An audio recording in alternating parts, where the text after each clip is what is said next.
حضرات، ربیع الاول شریف کے مہینے میں ہجرت کا بیان شروع ہوا تھا اور اس موضوع پر 2 قسطوں میں بیان ہوا تھا۔ ابھی ہجرت کا بہت سارا حصہ بیان کرنا باقی تھا، اسی موضوع پر آج ہم بیان کریں گے۔ رحمت عالم نور مجسم صلی اللہ تعالی علیہ وسلم 53 سال تک مکہ مکرمہ میں رہے اور آپ نے مکہ مکرمہ کو الوداع کہا اور 3 راتیں غار ثور میں گزاری۔ اس کے بعد مدینے کی طرف روانہ ہوئے۔ یہ باتیں آپ سن چکے۔ جب آپ غار ثور سے نکل کر مدینے کی طرف چلے، اس وقت حضرت ابو بکر رضی اللہ تعالیٰ عنہ اور ان کے غلام حضرت عامر بن فہیرہ رضی اللہ عنہ آپ کے ساتھ تھے۔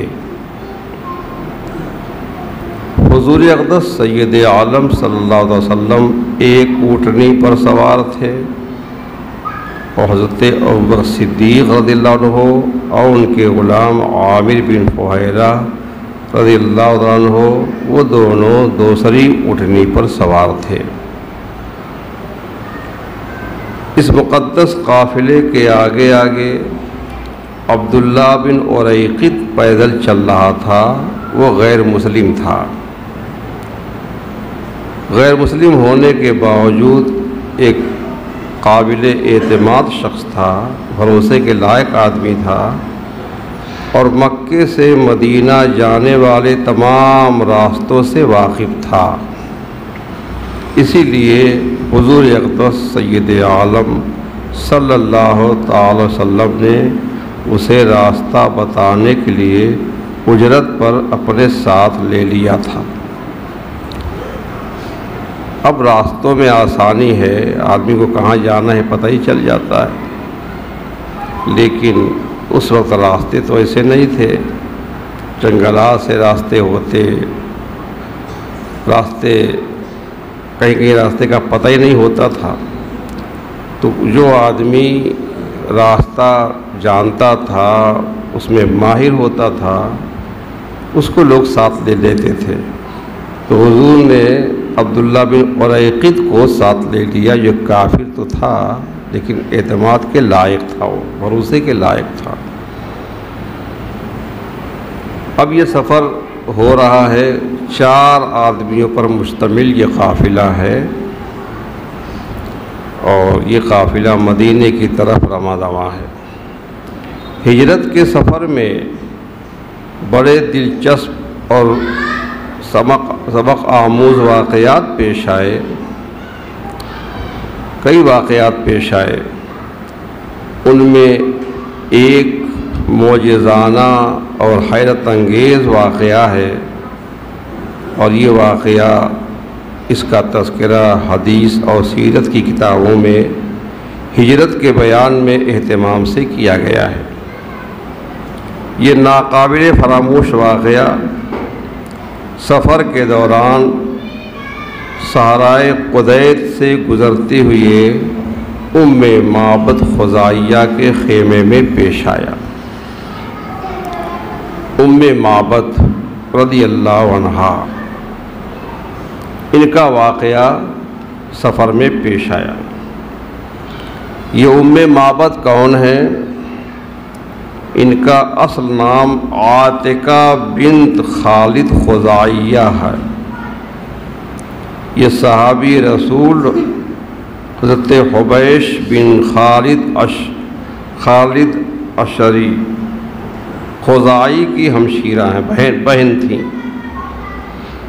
یہ بوڑھی خاتون تھی، معمر خاتون تھیں اور بڑی ذہین تھیں، بہت ہی عقل مند تھیں زبان بہت اچھی تھی، بڑی فصیح اور بلیغ عربی بولا کرتی تھیں، بہت دلیر تھیں، بہادر تھیں، ابھی مسلمان نہیں ہوئی تھیں، لیکن ان تک اسلام کی خبر پہنچی تھی۔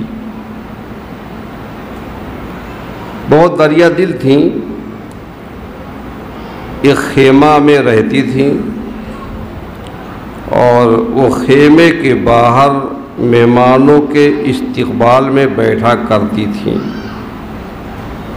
انتظار کرتی رہتی تھیں کہ کوئی قافلہ ادھر سے گزرے، کوئی مسافر ادھر سے گزرے، ہم اس کی مہمان نوازی کریں۔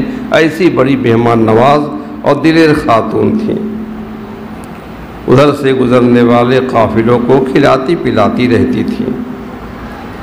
نبی کریم صلی اللہ علیہ وسلم ہجرت کے سفر میں جب ان کے خیمے کے پاس سے گزرے تو آپ اپنے ساتھیوں کے ساتھ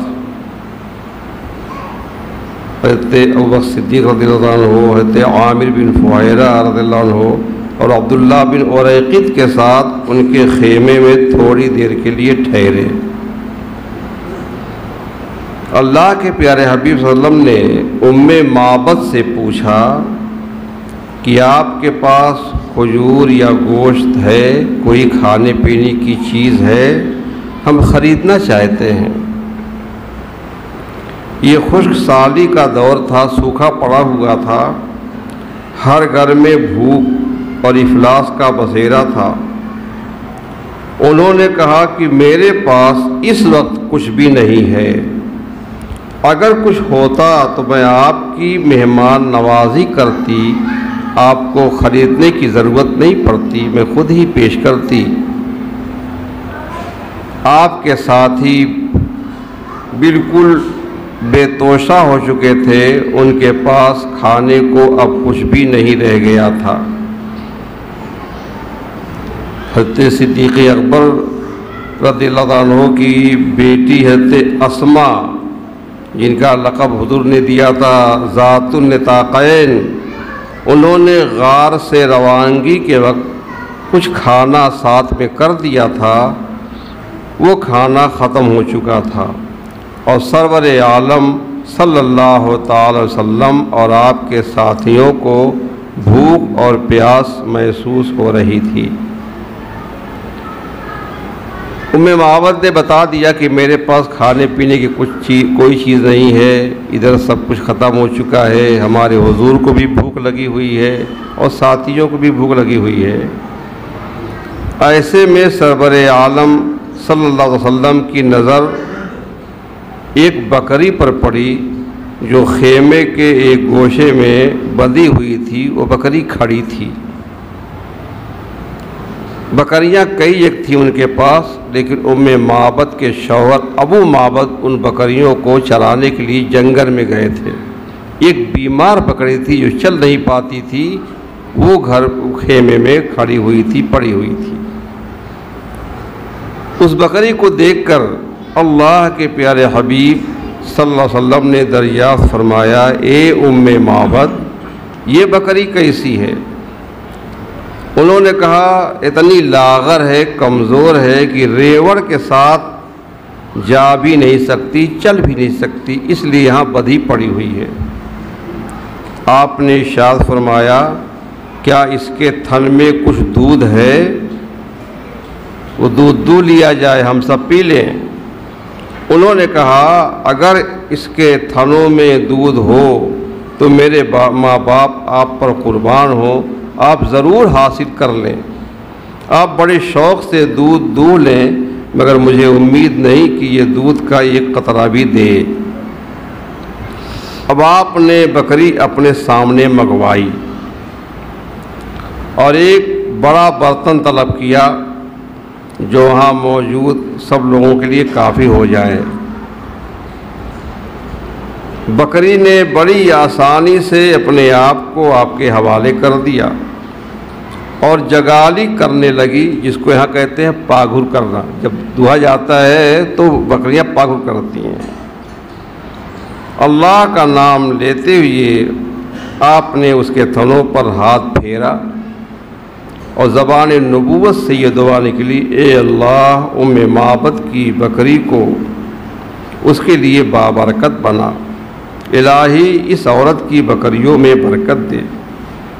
بس پھر کیا تھا، ایسا لگتا تھا کہ دودھ کا چشمہ ابل آیا ہو یا دودھ کی نہر جاری ہو۔ آپ نے دودھ دہنا شروع کیا۔ وہ بکری بھی کتنی خوش نصیب ہے، اللہ کے حبیب اس کے اوپر ہاتھ پھیر رہے ہیں، اس کے تن پہ ہاتھ پھیر رہے ہیں، اس کا دودھ دو رہے ہیں۔ آپ نے دودھ دہنا شروع کیا، دودھ اتنی وافر کثیر مقدار میں نکلا کہ وہ بڑا برتن لبالب بھر گیا۔ آپ نے پہلے یہ دودھ ام معبد کو پلایا، ام معبد نے خوب سیر ہو کر پیا، پھر آپ نے اپنے ساتھیوں کو پلایا، لوگوں نے خوب سیر ہو کر بار بار پیا۔ جب سب لوگ بالکل آسودہ اور شکم سیر ہو گئے، سب کے پیٹ بھر گئے، تو آخر میں آپ نے خود نوش فرمایا، آپ نے پیا، اور آپ نے فرمایا کہ لوگوں کو پلانے والا آخر میں پیا کرتا ہے، اس لیے آپ نے آخر میں پیا۔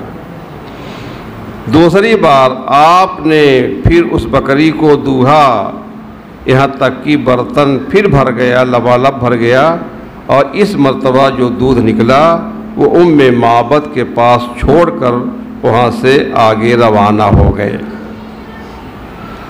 ام معبد کا بیان ہے کہ جس بکری کا دودھ سرور کونین صلی اللہ علیہ وسلم نے دوہا تھا وہ حضرت عمر فاروق اعظم کے عہد خلافت تک ہمارے پاس رہی۔ اللہ نے زندگی لمبی دی اس کو۔ کہتی ہیں ہم صبح و شام اس کا دودھ دوہتے تھے اور اپنی ضرورتیں بخوبی پوری کرتے تھے۔ روایت ہے کہ یہ بکری 18 ہجری تک زندہ رہی اور یہ برابر دودھ دیتی رہی، اور حضرت عمر فاروق اعظم کے دور خلافت میں جب سخت قحط پڑا تھا، سوکھا پڑا تھا کہ تمام جانوروں کے تھنوں کا دودھ سوکھ گیا تھا، اس وقت بھی یہ بکری صبح شام برابر دودھ دیتی رہی۔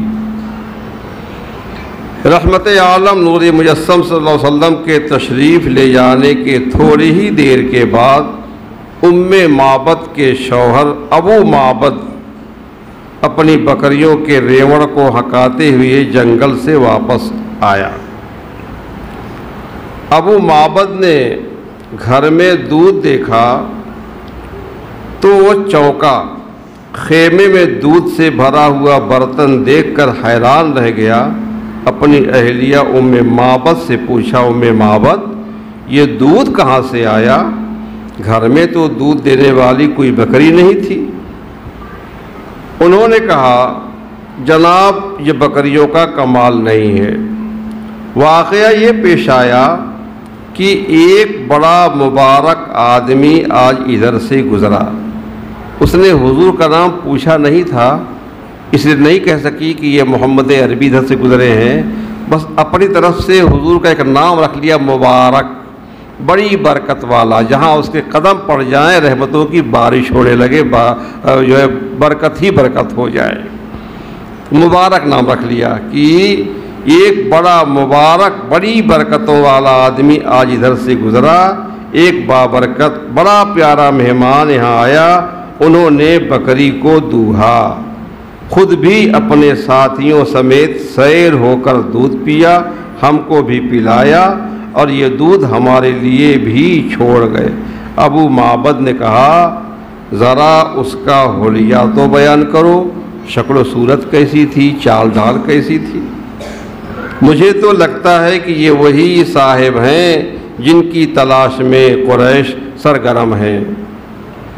اب ام معبد کی فصاحت کے جوہر کھلتے ہیں، بڑی فصیح و بلیغ عربی بولتی تھیں، اور وہ نبی کریم صلی اللہ علیہ وسلم کا سراپا اس طرح بیان کرتی ہیں کہ آج تک پڑھنے والا خود کو وہاں موجود پاتا ہے۔ سلام ہو نبی عربی پر صلی اللہ علیہ وسلم، آپ کی آل پر، اصحاب پر، اور اس گمنام خاتون ام معبد پر جس کے تذکرے کو نبی کریم نے حضور کی ایک نگاہ نے دوام عطا فرمایا۔ ام معبد نے جو کچھ بیان کیا وہ اس طرح ہے۔ وہ کہتی ہیں کہ آج میں نے ایک صاحب کو دیکھا، حضور کے بارے بیان کر رہی ہیں۔ وہ صاحب جو بڑے حسین تھے، بڑے خوبرو اور بڑے خوبصورت تھے، چہرہ ان کا نور سے دمک رہا تھا، بڑے خوش اخلاق تھے، سراپا حسن خدا داد، آنکھیں کالی کالی تھیں، ان کی زبان بڑی میٹھی تھی، گردن لمبی تھی، آواز میں کشش تھی، داڑھی خوب گھنی تھی، پلکیں بہت باریک تھیں، ابرو کے بال ایک دوسرے میں پیوست اور بٹے ہوئے تھے۔ وہ جب خاموش ہوتے تو بڑے پروقار نظر آتے تھے، اور جب گفتگو فرماتے تھے تو بڑے بارونق دکھائی دیتے تھے، دور سے دیکھنے میں بھی حسین اور جمیل تھے، اور قریب سے بھی خوب تر اور دلکش تھے۔ آپ کی باتیں بڑی میٹھی تھیں، معتدل تھیں، نہ گفتگو میں درازی سے کام لیتے تھے، نہ لب ہلانے پر اکتفا فرما رہے تھے۔ آپ کی باتیں گویا لڑیوں میں پروئے موتی کے دانے ہوں جو ٹوٹ ٹوٹ کر بکھر رہے ہوں۔ ان کا قد درمیانہ تھا، نہ بہت لمبے تھے، نہ آپ ناٹے تھے، گویا دو شاخوں کے درمیان ایک شاخ ہو جو ان تینوں میں سب سے بھلی لگتی ہو اور سب سے مناسب حجم کی ہو۔ آپ کے ساتھی بھی ایسے تھے جو ہر وقت آپ کی خدمت اور اکرام کے لیے چشم و ابرو کے ایک اشارے پر دوڑ پڑتے تھے۔ جب وہ کچھ ارشاد فرماتے تھے تو سب خاموش ہو کر سنتے تھے، کوئی حکم دیتے تھے تو وہ لپک کر اسے بجا لاتے تھے۔ جب وہ کچھ کہتے تو بڑی توجہ سے سنتے ہیں، اور جب وہ حکم دیتے ہیں تو تعمیل کے لیے لپکتے ہیں۔ وہ نہ ادھوری بات کرنے والے ہیں، نہ ضرورت سے زیادہ بولنے والے ہیں۔ اس طرح سے ام معبد نے حضور کا حلیہ بیان کیا، حضور کا اخلاق بیان کیا۔ ام معبد نے جو حضور اقدس صلی اللہ علیہ وسلم کا حلیہ بیان کیا اور ہمارے حضور کے اوصاف بیان کیے، ان کا خلاصہ کیا ہے؟ اعلیٰ حضرت کا یہ شعر ہے، وہ کمال حسن حضور ہے کہ گمان نقص یہاں نہیں، یہی پھول خار سے دور ہے، یہی شمع ہے کہ دھواں نہیں۔ ہر پھول میں کانٹا ہوتا ہے، لیکن یہی ایک پھول ایسا ہے جس میں کانٹا نہیں، جو کانٹے سے بہت دور ہے۔ ہر شمع میں دھواں ہوتا ہے، لیکن یہی ایک شمع ہے جس میں دھواں نہیں ہے۔ اور اس کے علاوہ غرض اللہ کے حبیب کے حسن و جمال کا جو تذکرہ کیا تو دنیا میں جتنے بھی حسین ہو، حسن کے جتنے بھی اوصاف، جتنی خوبیاں پائی جاتی ہیں، سب ان کے اندر جمع، گویا کہ سارے حسینوں کو حسن پر ناز ہوتا ہے۔ یہ ایسے حسین ہے کہ خود حسن کو ان کے اوپر ناز ہے۔ حسن کھاتا ہے جس کے نمک کی قسم ہے، وہ ملیح دلارا ہمارا نبی۔ اور کہا اعلیٰ حضرت نے، تیرے خلق کو حق نے عظیم کہا، تیری خلق کو حق نے جمیل کیا، کوئی تجھ سا ہوا ہے نہ ہوگا شہا، تیرے خالق حسن و ادا کی قسم۔ جب ام معبد نے ہمارے حضور کی یہ صفات بیان کی تو ابو معبد جو ان کے شوہر تھے، یہ صفات سن کر بول اٹھے کہ خدا کی قسم، یہ تو وہی صاحب تھے جن کا ذکر ہم سنتے رہتے ہیں، میں ان سے ضرور جا کر ملوں گا۔ حضرت ام معبد کے اسلام قبول کرنے کے متعلق دو روایتیں ہیں۔ ایک روایت تو یہ ہے کہ ان کے کانوں میں ہمارے حضور کی بھنک پہلے پڑ چکی تھی، سنتی رہتی تھی وہ، چنانچہ جب پہلے پہل ان کی نظر سرور کونین صلی اللہ علیہ وسلم کے رخ انور پر پڑی تو ان کے دل نے گواہی دی کہ یہ وہی صاحب ہیں جو توحید کے داعی اور نیکی اور ہدایت کا سرچشمہ ہے۔ اور پھر بکری کا واقعہ دیکھا تو انہیں قطعی یقین ہو گیا کہ یہ پیارے مہمان اللہ کے سچے رسول ہیں، چنانچہ وہ اسی وقت سچے دل سے مسلمان ہو گئیں اور حضور نے ان کے لیے خیر و برکت کی دعا مانگی۔ اور دوسری روایت یہ ہے کہ حضور صلی اللہ علیہ وسلم کے مدینہ تشریف لے جانے کے بعد ابو معبد اور معبد دونوں میاں بیوی ہجرت کر کے مدینہ منورہ پہنچے اور رحمت عالم صلی اللہ علیہ وسلم کی خدمت میں حاضر ہو کر ایمان کی سعادت سے بہرہ مند ہوئے۔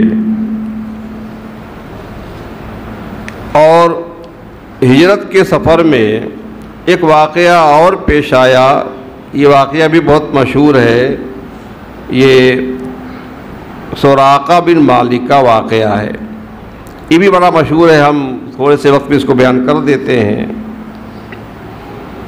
جب مشرکین مکہ کو اپنے مقصد میں ناکامی ہوئی، حضور کو تلاش کرتے کرتے عاجز آ گئے، کہیں نہ پا سکے، تو انہوں نے اعلان کروا دیا کہ جو شخص محمد کو صلی اللہ علیہ وسلم اور ابو بکر کو قتل کر دے گا یا انہیں زندہ پکڑ کر لائے گا، اس کو 100 اونٹ انعام دیا جائے گا، 100 اونٹ۔ اس اعلان کے ہوتے ہی بہت سارے قبیلے کے لوگ حضور کی تلاش میں نکل کھڑے ہوئے۔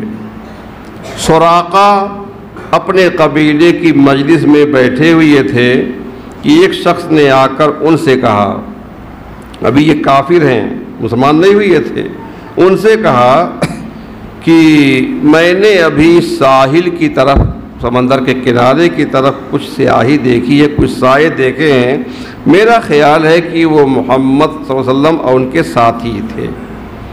سراقہ کو یقین ہو گیا کہ وہ وہی ہیں، لیکن ان کو بھی انعام کا لالچ تھا کہ 100 اونٹ مل جائے، اس لیے کسی سے یہ نہیں چاہتے تھے کہ کوئی اور جا کر کے ان کو پکڑ لے، چاہتے تھے کہ میں ہی جا کر کے ان کو گرفتار کروں۔ تو انعام کی لالچ میں انہوں نے اس کو رد کر دیا، اس کی بات کو کہا نہیں وہ لوگ نہیں ہیں، تم نے فلاں فلاں شخص کو دیکھا ہوگا جو ابھی ہمارے سامنے گئے ہیں۔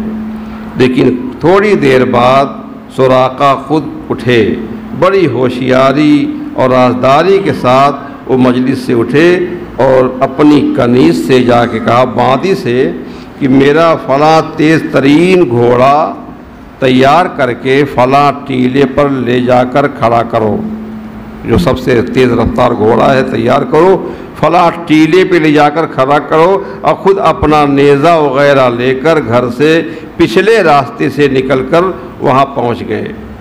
گھوڑے کو سر پر دوڑایا، چند گھنٹوں کے بعد آپ کے قریب وہ پہنچ گئے۔ سراقہ جب حضور پر حملہ آور ہونے لگے تو آپ نے اللہ تعالیٰ کی مدد اور نصرت طلب فرمائی اور سراقہ کے لیے بد دعا فرمائی۔ زمین کو حکم دیا، یا ارض خذیہ، اے زمین اس کو پکڑ لے۔ اسی وقت سراقہ کا گھوڑا پتھریلی زمین میں گھٹنوں تک دھس گیا اور اس کی آنکھوں کے سامنے اندھیرا سا چھا گیا۔ سراقہ نے پکار کر عرض کیا، یقیناً آپ دونوں کی بد دعا سے ایسا ہوا ہے، آپ دونوں حضرات اللہ تعالیٰ سے دعا کیجئے کہ میرے گھوڑے کو آزادی ملے، میں وعدہ کرتا ہوں کہ آپ سے تعارض نہ کروں گا۔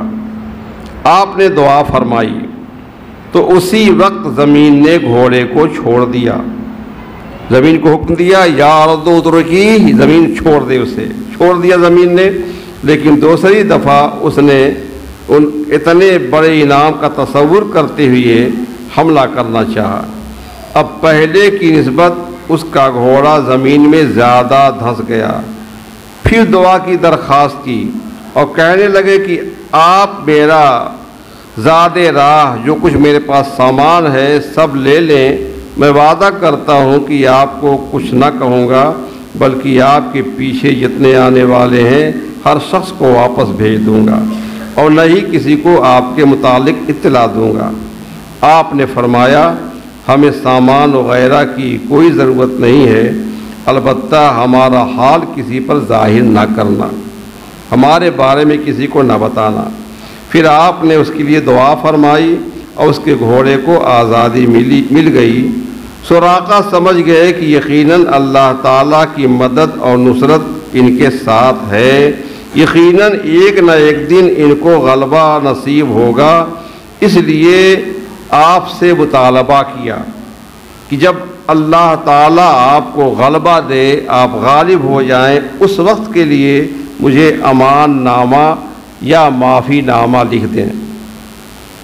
آپ کے حکم سے حضرت ابوبکر صدیق نے رضی اللہ عنہ، ان کے غلام نے عامر بن فہیرہ نے ایک چمڑے پر یا ہڈی پر امان نامہ لکھ کر دے دیا۔ سراقہ جب یہ تحریر لے کر واپس جانے لگے تو حضور صلی اللہ علیہ وسلم نے فرمایا، سراقہ وہ منظر بڑا دیدنی ہوگا، دیکھنے کے لائق ہوگا جب تمہارے ہاتھوں میں کسریٰ کے کنگن ہوں گے۔ یہ حضور نے غیب کی خبر بتائی کہ ایک دن ایسا آئے گا۔ کسریٰ سپر پاور حکومت ہے اس کی، یعنی آپ نے اشارہ فرما دیا کہ ابھی تو ہمارا یہ حال ہے کہ وطن چھوڑنا پڑ رہا ہے، ایک دن ہم غالب آئیں گے، یہاں تک کہ ہم جو ہے ایران کو، فارس کو فتح کریں گے، اور وہاں کا جو شہنشاہ بادشاہ کسریٰ ہے اس کے کنگن تمہارے ہاتھ میں ہوں گے۔ سراقہ حیرت اور استعجاب میں ڈوب گئے کہ کہاں سپر پاور طاقت فارس کا بادشاہ اور اس کے کنگن، میں بدو ایک دیہات کا رہنے والا، اس بادشاہ کا کنگن میرے ہاتھ میں ہوگا۔ بڑی حیرانی کے ساتھ سوال کیا کہ کیا آپ کسریٰ بن ہرمز شاہ فارس کی بات کر رہے ہیں؟ حضور نے فرمایا ہاں، اس دین کو اللہ تعالیٰ اتنا غلبہ دے گا کہ کسریٰ بن ہرمز کے کنگن تجھے پہنائے جائیں گے۔ یہ پیشن گوئی سن کر سراقہ اپنے خیالوں میں گم واپس چلے گئے، بلکہ راستے میں ملنے والے تمام لوگوں کو بتاتے چلے گئے کہ ادھر کوئی نہیں، ادھر سے میں دور دور تک تلاش کر کے واپس آ رہا ہوں، ادھر کوئی نہیں گیا۔ سراقہ نے آپ کی خبر کو چھپائے رکھا، یہاں تک کہ آپ خیر و عافیت کے ساتھ مدینہ منورہ پہنچ گئے۔ وقت اسی طرح گزرتا رہا۔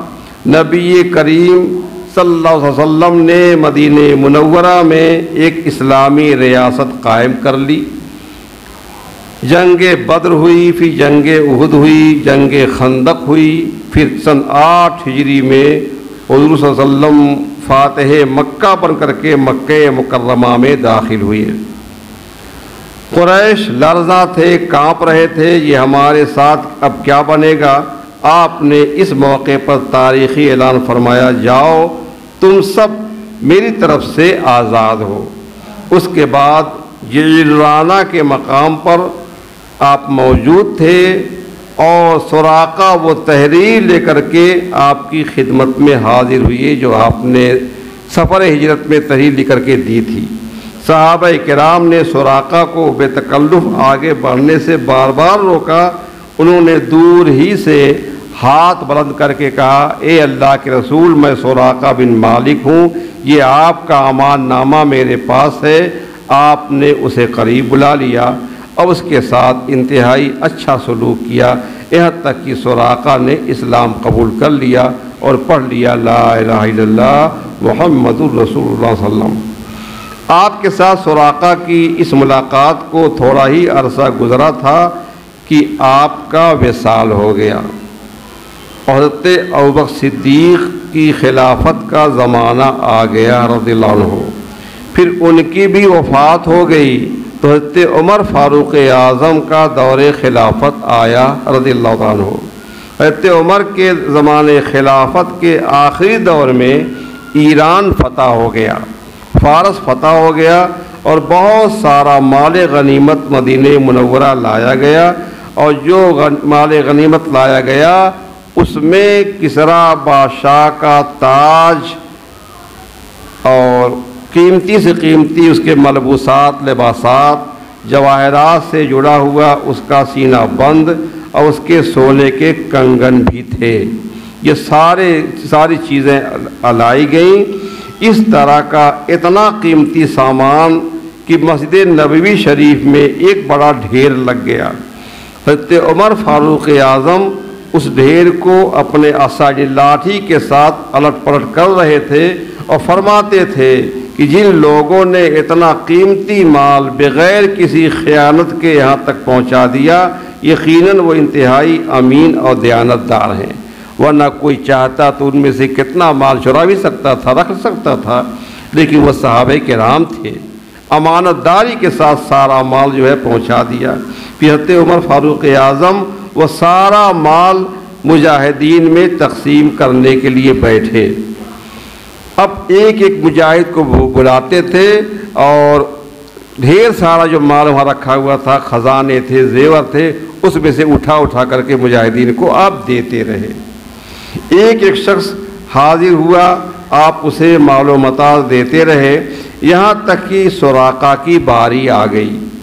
اب دیکھیے، ادھر سراقہ کی باری تھی، بلایا گیا سراقہ ادھر آؤ، ادھر فاروق اعظم کے ہاتھوں میں کسریٰ کے کنگن آ گئے، ان کی باری کے موقع پہ کسریٰ کے کنگن آ گئے۔ سراقہ کو دیتے ہوئے آپ نے ارشاد فرمایا، سراقہ لو، یہ کنگن تمہارے حصے میں آ گئے، یہ کنگن تمہارے ہیں۔ اب سراقہ نے جو ہی کنگن دیکھے تو آج سے کئی سال پہلے کی یاد تازہ ہو گئی، سفر ہجرت کی۔ حضور نے فرمایا تھا سراقہ تمہارے ہاتھ میں کسریٰ کا کنگن ہوگا۔ پیغمبر صلی اللہ علیہ وسلم کی پیشنگوئی سامنے آ گئی اور بے اختیار آنکھوں سے آنسو بہنے لگے، رونے لگے۔ حضرت عمر فاروق اعظم نے حیران ہو کر پوچھا کہ اس وقت رونے کا سبب کیا ہے؟ مال غنیمت میں تجھے کسریٰ کا کنگن ملا ہے جو بہت قیمتی ہے۔ اب سراقہ نے سارا واقعہ تفصیل کے ساتھ بیان کیا کہ ہمارے حضور نے کہا تھا تم سراقہ کا کنگن پہنو گے، آج وہ دن آ گیا ہے۔ یہ جب سنا فاروق اعظم نے تو آپ بھی آبدیدہ ہو گئے، رونے لگے اور فرمایا اب ایسے نہیں، اب اس طرح سے تم کنگن نہ لو۔ پھر آپ نے سراقہ کو مسجد نبوی کے ممبر پہ بٹھایا، ان کے ہاتھوں میں کنگن پہنائے، سر پر کسریٰ کا تاج رکھا اور فرمایا ہاتھ بلند کر کے سب کو دکھاؤ اور اعلان کرو کہ اللہ اور اس کے رسول نے جو کچھ فرمایا تھا سچ ثابت ہوا۔ سراقہ ممبر پر بیٹھے ہیں، لوگ اللہ اکبر کا نعرہ بلند کر رہے ہیں۔ حضرت عمر حیرت و مسرت سے فرماتے ہیں کہ ایک عام دیہاتی کے سر پر کسریٰ بادشاہ کا تاج اور ہاتھوں میں اس کے کنگن، واقعی پیغمبر اسلام کے مطابق یہ منظر دیکھنے کے لائق تھا۔ حضرت سراقہ نے عثمان بن عفان کے دور خلافت میں سن 24 ہجری میں وفات پائی۔ یہ دو واقعے سفر ہجرت میں جو پیش آئے بہت مشہور تھے، ان کو ہم نے بیان کر دیا۔ اب اس کے بعد کا حصہ ہم بعد میں بیان کریں گے۔ آئے ہم سب اس سارے ثواب